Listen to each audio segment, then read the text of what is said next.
It is so great to be here today. My mic is unmuted. You should be able to hear me. This is great. Thanks. By the way, it's not bad enough I have to follow Dr. Conway Edwards, which may have been the greatest keynote I've ever heard in my life. Now you're comparing me to Jimmy Fallon. The standard is really high right now. So stay tapped in with me. Hopefully the session's going to be worth it. By the way, I'm going to give you guys a moment for your Ussies. Let's do an Ussie right now.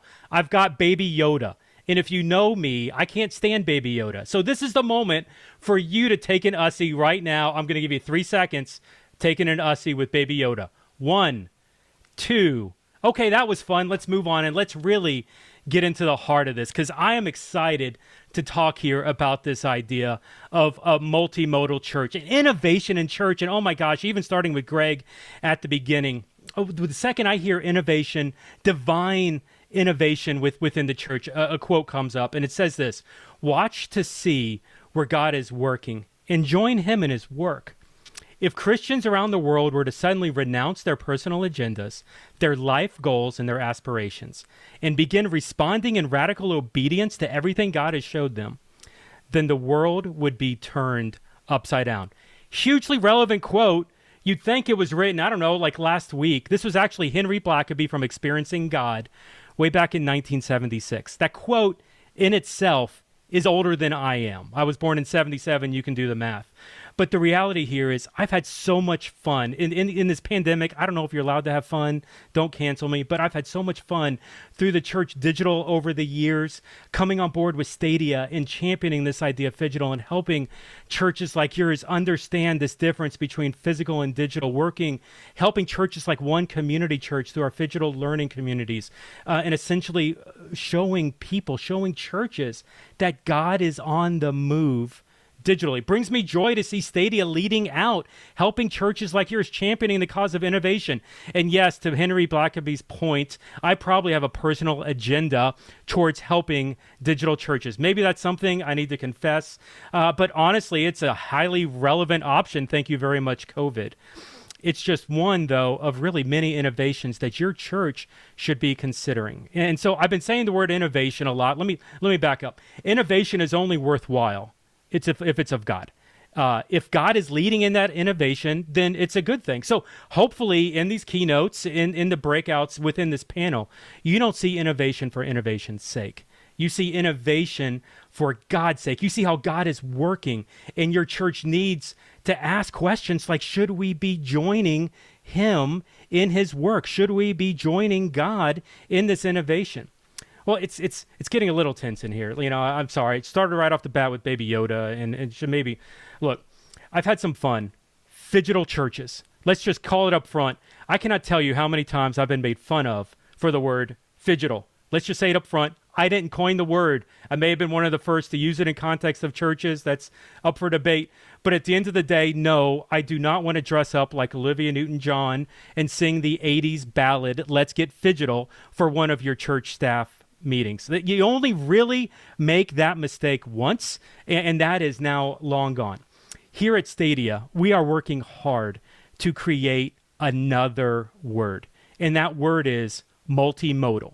And now, so let's unpack this here. Multimodal churches. What are we talking about? Let's dig in. So multimodal churches, you're really looking at 3 different things working together. You're looking at different models of churches. You're looking at different methods of discipleship. And you're looking at different opportunities for your church to reach, engage, disciple, and release people. In 2021, in this mid-post, wherever you think we are in this COVID season, we're seeing churches go multimodal. They're diversifying their church's strategy, and while vision and mission likely remain the same, churches are beginning to go multimodal. They're beginning to do multiple models of church. All right, so I'm saying the word models of church a lot. Let's start to unpack that. There's the typical model. Hey, you know what every church looked like pre-COVID when there was one on every corner in every community all over the place? Yeah, that's the prevailing model. Call it a church plant all the way up to a mega, giga, a multi-site church, all of that. That was called the prevailing typical model. Then you got phygital churches. One Community Church is a great example of that, mixing that physical and the digital together. You've got digital-only churches. You got location independent churches, avatar churches, virtual reality churches, micro locations, watch parties, micro churches. All of these are different types of churches. All of these, you've spent breakouts and hearing from keynotes here, talking with leaders that are innovating out in the season. Today, we're going to highlight some of these different expressions of church. What's working, what's not working, not to celebrate the greatness of Elevation Church or Pursuit Church Live or KC Underground. Instead, we want to show you where God is working and start to get you thinking. Should your church innovate? Should your church experiment with these models? See, the reality is, pre-COVID, there was really only one prevalent model, and that model was somewhat effective in reaching people. But there were increasing groups of people that, if we're really honest with ourselves, that were being missed, groups of people that were being disenfranchised by that model. The reality is it takes different types of churches to reach different types of people. We see this all the time. The people that we're reaching in these different models aren't necessarily being reached by the physical church building. And that's not bad. That's not wrong. It's just thanks to this culture shifting event of COVID, we can no longer assume that this building can reach everyone. And so post-COVID culture shows that it takes us different models of church to reach different people. Don't mistake here. Jesus is the same yesterday, today, and forever. That's not changing. Not arguing that. The ecclesiological functions, the biblical standards of a church, that shouldn't change either.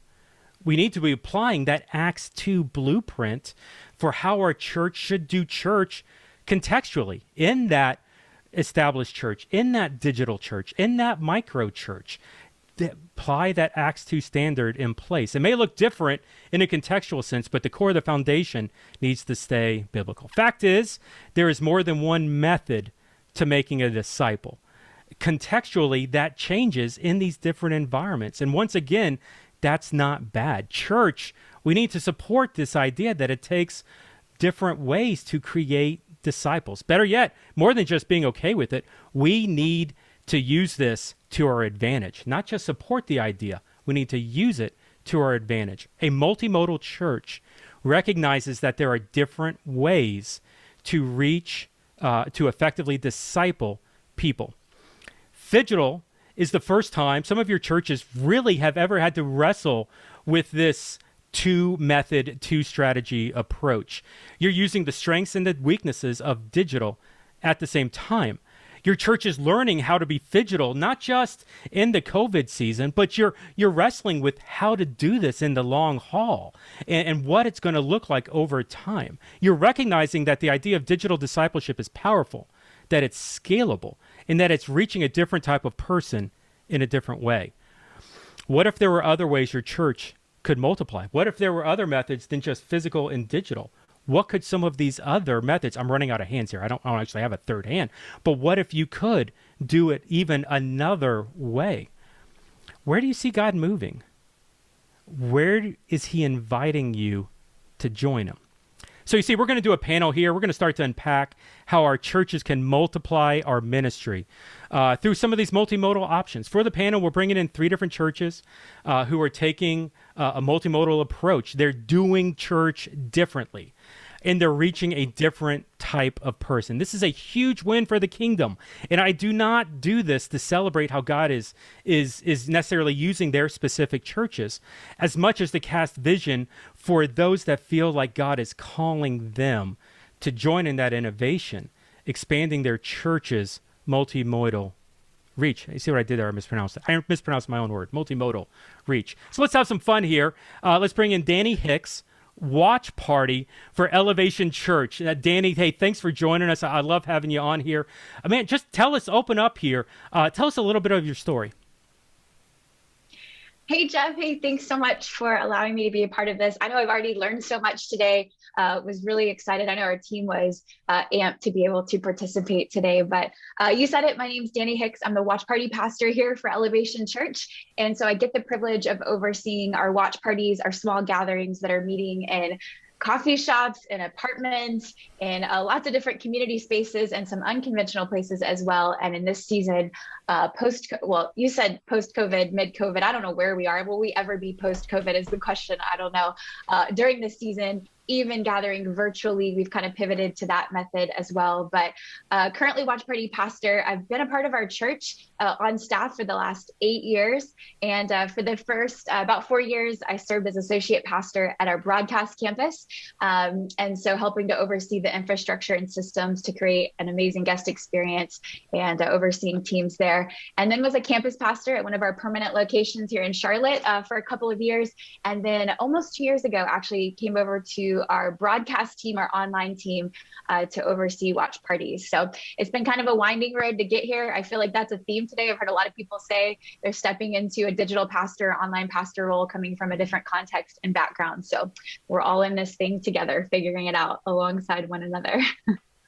Awesome. Love this. And looking forward to digging in deep to what watch parties is. It's fascinating. Even some of the conversations, Danny, that we've had over the years, like I had this preconceived notion of what I thought a watch party was, and to even start to unpack how Elevation is really using this is a phenomenal approach. So looking forward to it. Hey, next up, I want to bring in Angela Craig.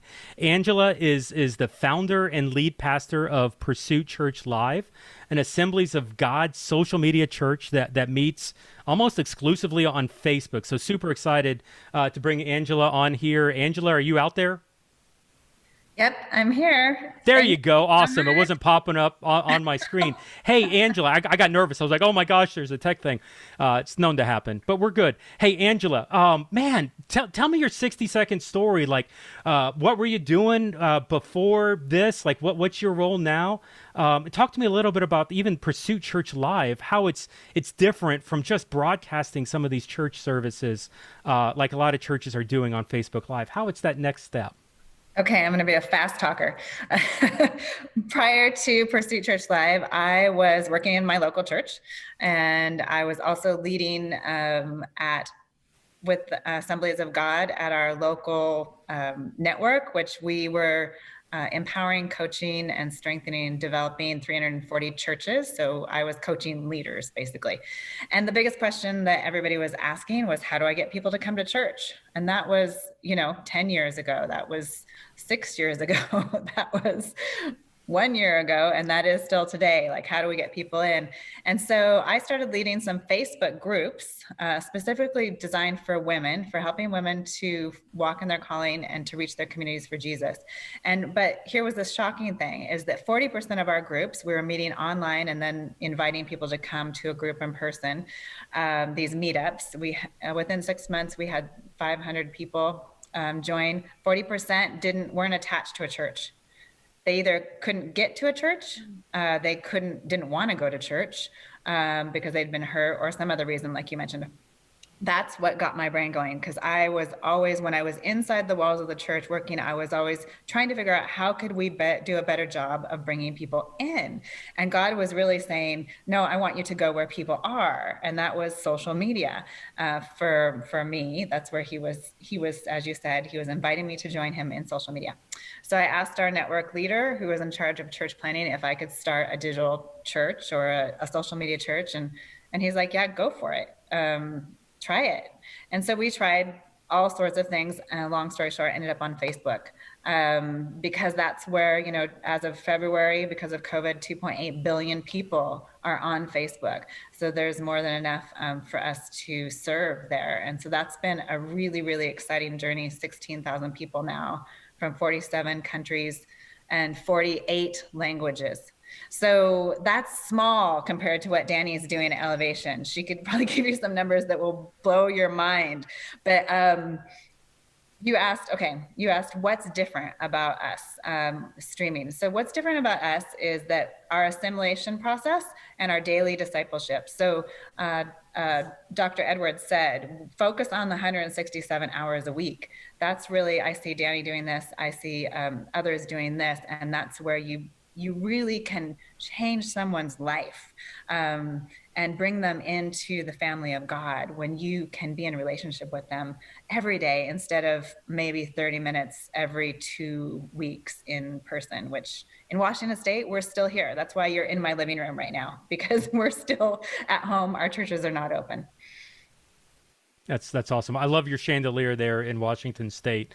It's always great views when we have conversations. But thanks, Angela. I'm looking forward to more of this conversation. But also, let me bring in Emily. Emily Diaz is project manager, one of the project managers here at Stadia Church Planting.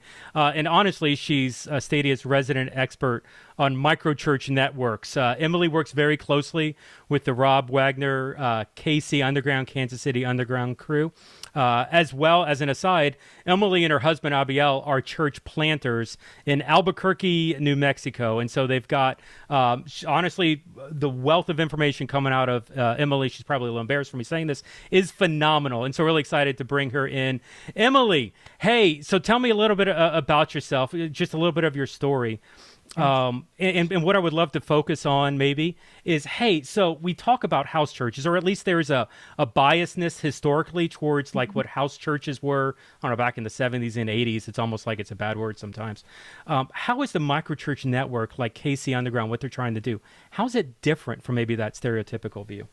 Yeah, thanks, Jeff. Thanks for having me. Like Jeff said, I am a church planter.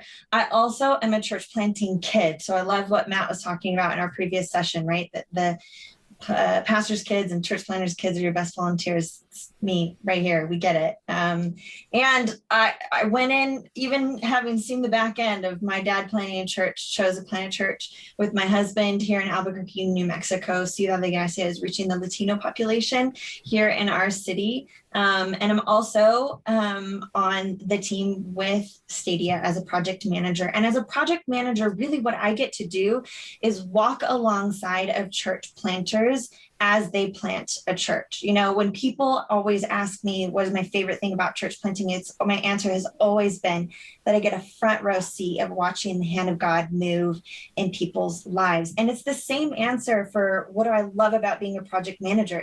I get a front row seat at getting the hand of God, to see the hand of God move in church planters' lives, in that sanctification process of planting a church, and also in their church plants. And so I love what I get to do.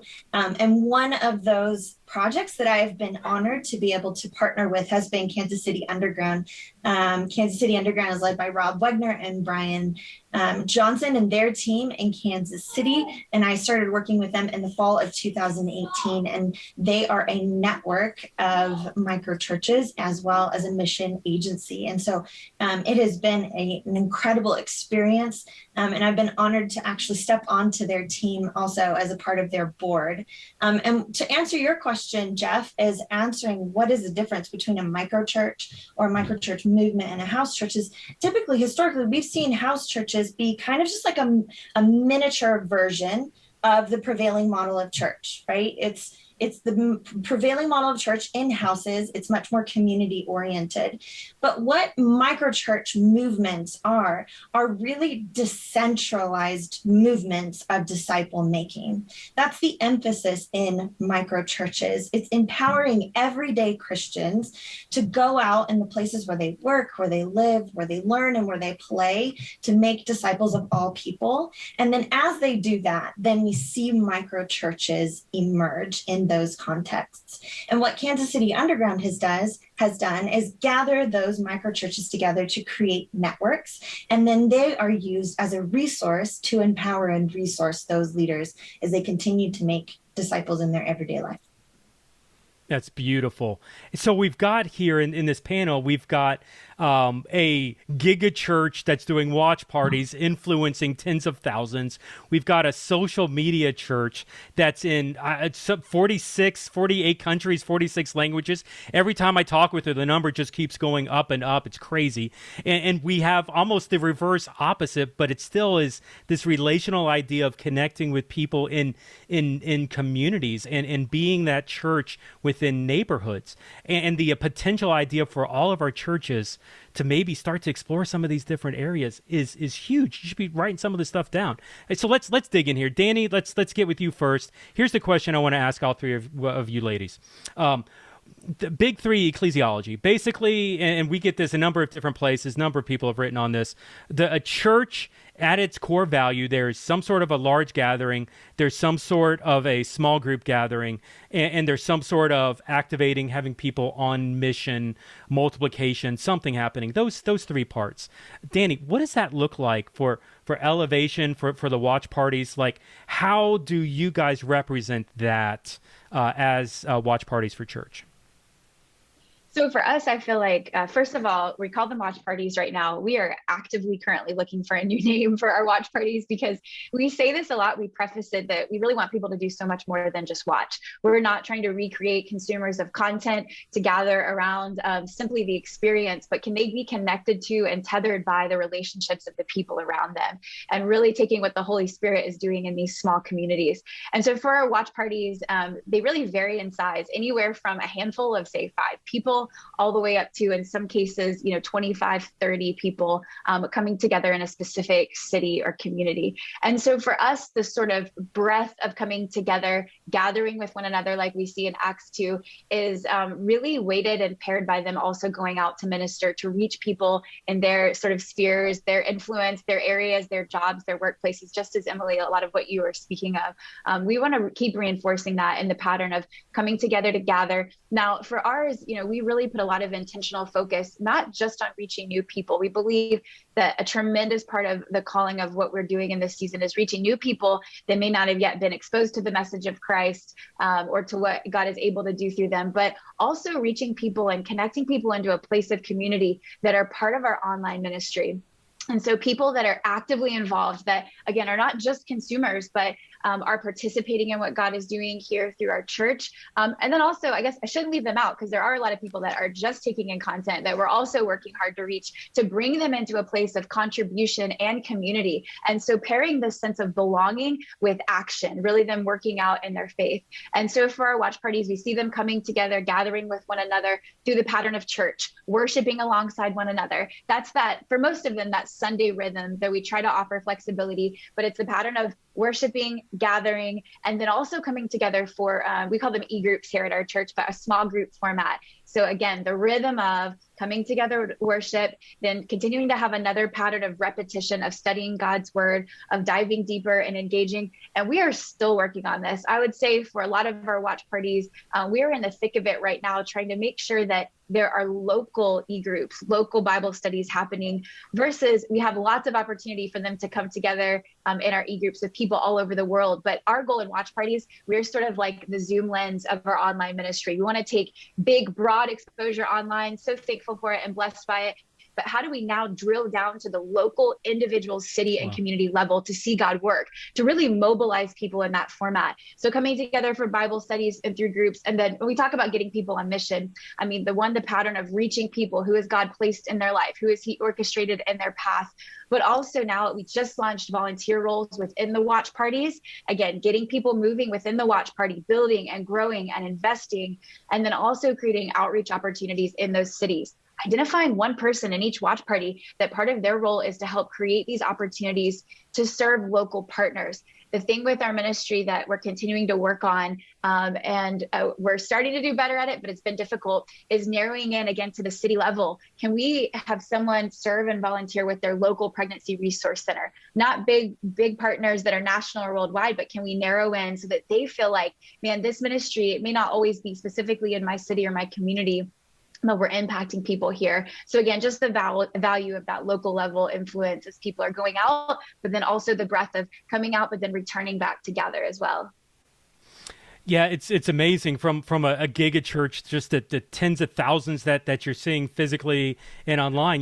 You're talking about connecting at an individual, utilizing technology. Most would probably say it's an oxymoron, but they're not realizing kind of the way that you can slice and utilize the technology and discipleship to even get down to the individual level. That's beautiful. Angela, through Pursuit Church Live and what you're doing on Facebook, talk to me a little bit about the big three. agree. The large gatherings, the small groups, activating, getting people on mission. What does that look like within your social media church? Well, similar to what Emily and Danny would be saying is that we're gathering, we're equipping and releasing, right? And by the way, everybody, when you're writing in the chat, I'm just loving what you're writing. It's so fun and very energizing, and to hear these speakers, isn't it? So thank you for being part of this conference. So gathering, obviously, we have a large space on Facebook to gather and a page, but our immediate goal is to meet people. So we are personally contacting anyone that likes, comments, or shares on our posts. We reach out to them individually. We send them a message. And so we want to get to know them. We want to know, do they have a local church? We want to know, do they want to go to a local church? Because we have a lot of partner churches. And then really just getting to know, like, what is their need right now? And then fitting them into a small group. So we want to do the funnel as well. And then we have different small groups. We try anything and everything.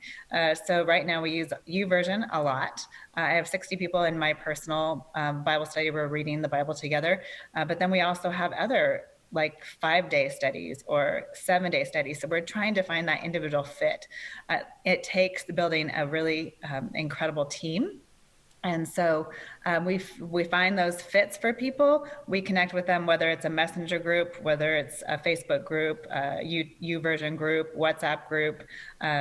And then we also then find leaders. Like Danny said, there's always a leader right in that group. And I think we're going to tell stories later, but that we can then release. And also that integration of faith into everyday life happens so much faster in a digital space because people are getting micro moments of Jesus being part of their everyday life.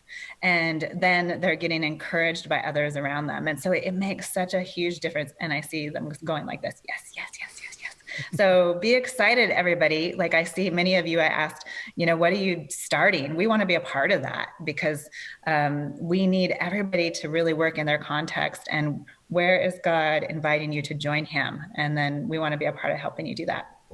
Love that. Yeah, there will definitely be time for stories soon, and the chat is on fire right now. But let's get to Emily. Emily, would love to drill in here from like that micro church level.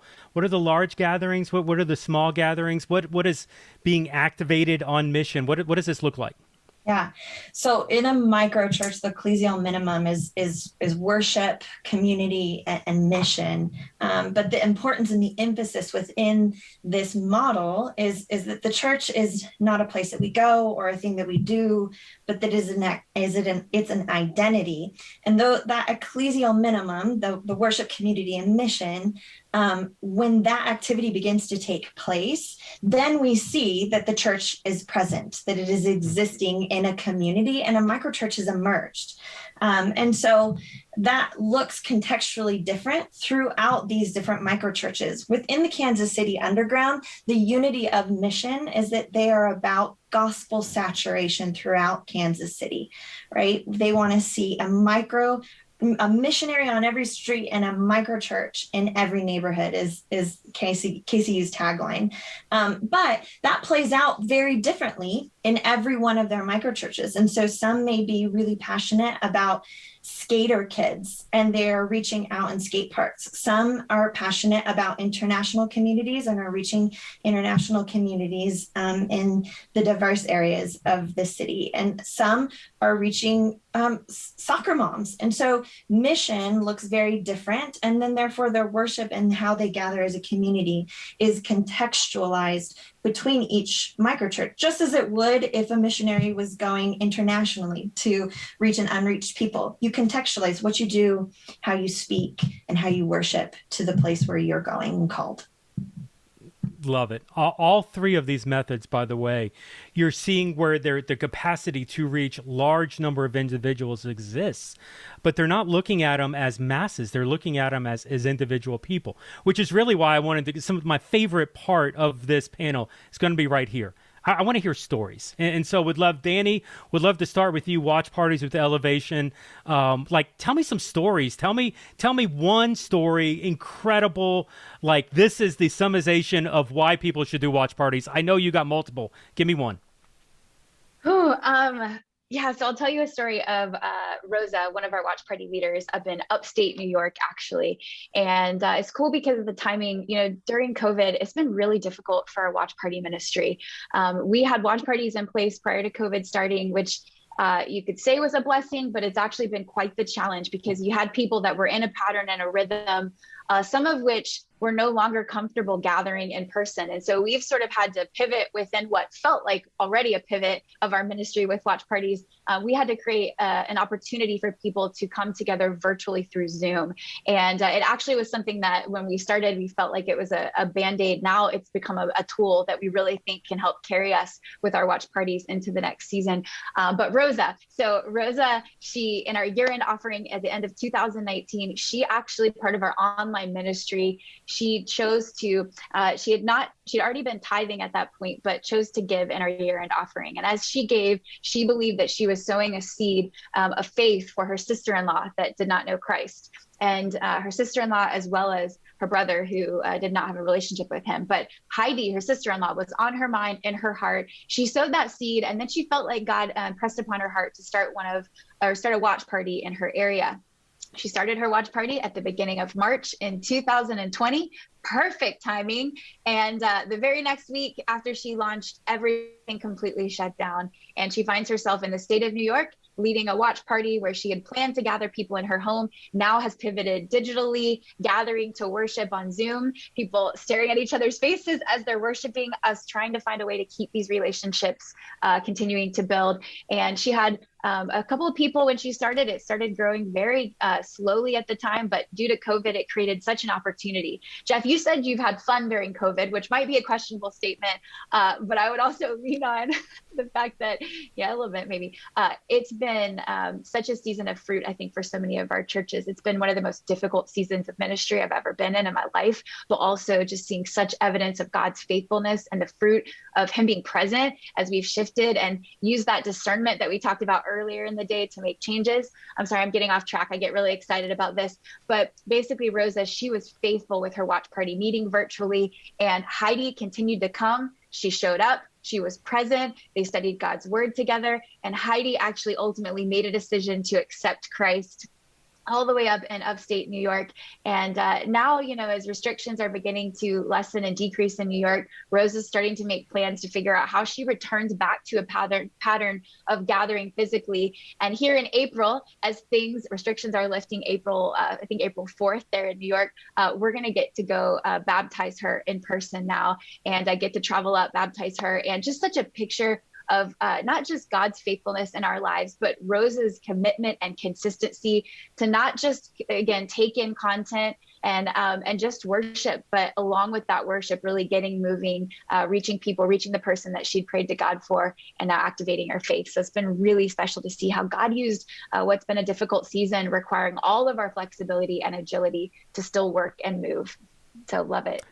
Yeah, Elevation Church just said the word releasing and activating, talking about watch parties and disciple. And it's multiple states away. I don't know what the state count is from North Carolina to upstate New York, but it's more than 2. So, man, that's awesome. Super exciting about that. Angela, talk to me a little bit. Facebook. Tell me a story, something that you're hearing, something that we can celebrate of what's happening with Pursuit Church Live.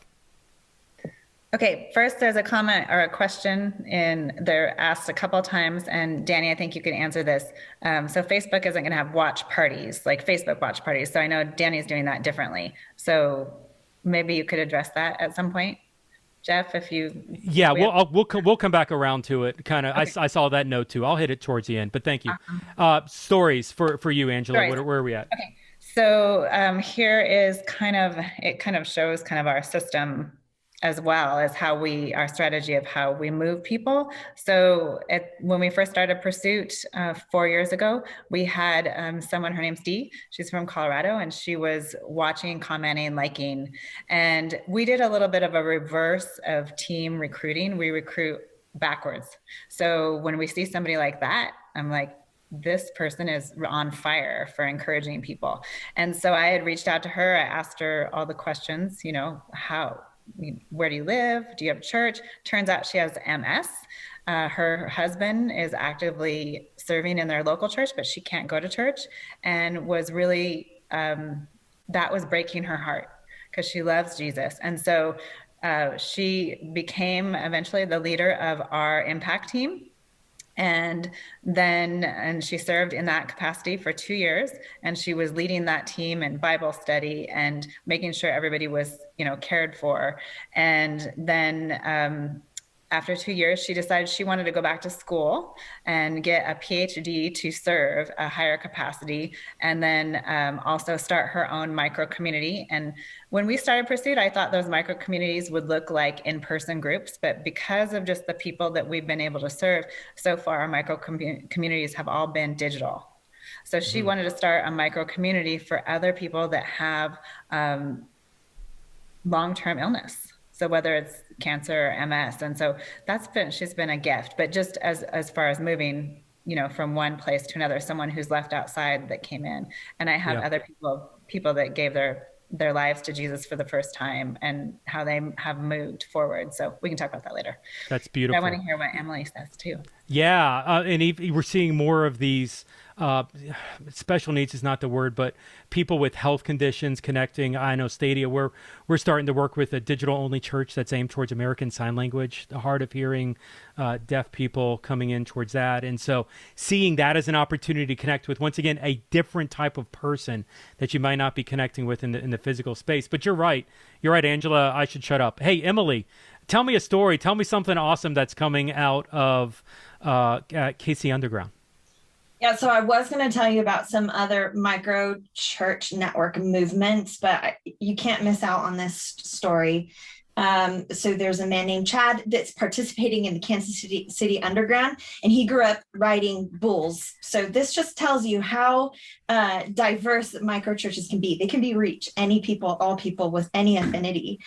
Grew up riding bulls and just knew God had called him to reach the rodeo community. And so he started making disciples within that rodeo community. And he saw a micro church emerge within that context and is reaching the youth rodeo circuit there in Kansas City of those other bull riding people. Wait. So there's like someone who's doing a micro church in a rodeo, like a traveling rodeo. That's crazy. That's crazy. I mean, from a multimodal perspective, find somebody that's passionate. Those people are not coming to your building, but hey, we want to empower and release you. Go be the shepherd over in that rodeo. Yep. Go ahead. You'll be fine. Don't put on the clown makeup when the bull comes out. Otherwise, you'll be great. I love that. That's incredible. Oh my gosh, we could spend all day talking about this. Hey, I want to drill in some specific questions here that I've gotten. I know some questions are coming in. Danny, specifically with you, what does multiplication look like? How are you growing and expanding, kind of like starting one of these out? What does multiplication look like within the watch parties? So for us, I think this has evolved over time. I mentioned it, but we're learning a lot as we go. I feel like I have more stories of our mistakes that we're making. You notice I say currently because we are in the midst of them right now, figuring out, hey, how do we discern and how do we allow God to lead us? But then how do we activate that and execute on it quickly and not miss the moment because of fear or hesitation or those constraints? For us, though, I'll say when we started off, we started our process to have what we call, quote, official elevation watch parties. So created some teeth to the process for onboarding and interview, pretty lengthy process for people to go through in order to start one of these. And along the way, we've been trying to figure out this balance between accessibility. We want everyone to feel like they can be empowered to reach people and to minister, but then how do we make sure that we have some consistency in the experience and the care that people are receiving? We started off really being more encouraging of the larger gatherings. And so unintentionally, what we did is we created an expectation for people that in order for them to win at one of these watch parties, they needed to have 30 or 40 people. At the time, it was acceptable, crammed into a space. And we'd go out to these watch parties and we'd show them on our broadcast and we'd celebrate. because it was cool and it was attractive to show this big gathering. It was a pride thing, I think, in a way of, wow, look at what God is doing. Sometimes our pride can sort of venture over into this area of being beyond just celebrating what God is doing and into a place where we're celebrating what people of our church are doing a little too much. We got to a place where we were celebrating these larger gatherings. And then really quickly, the Holy Spirit, I think, was leading us in this place of saying, well, is this what we're trying to reproduce and multiply and recreate? Or are we truly about reaching people in these individual sort of subcultures of neighborhoods and communities? Are we trying to create a big gathering so it's impressive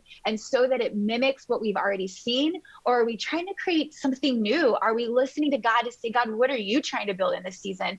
And what we proceeded to do was take these larger gatherings that had already been meeting or were sort of being created in that season. For example, Tampa, Florida is one of those for us. We had a big gathering coming together, and very quickly we realized that in order to reach people better, we needed to multiply it into different watch parties in cities and communities. And so over a causeway, for example, people were driving an hour to try to go to this single gathering. Wow, what if we created one near the beach where people didn't have to travel in? And so kind of going against the mental old mindset of, hey, we're going to create one gathering. Can we multiply? Can we create more?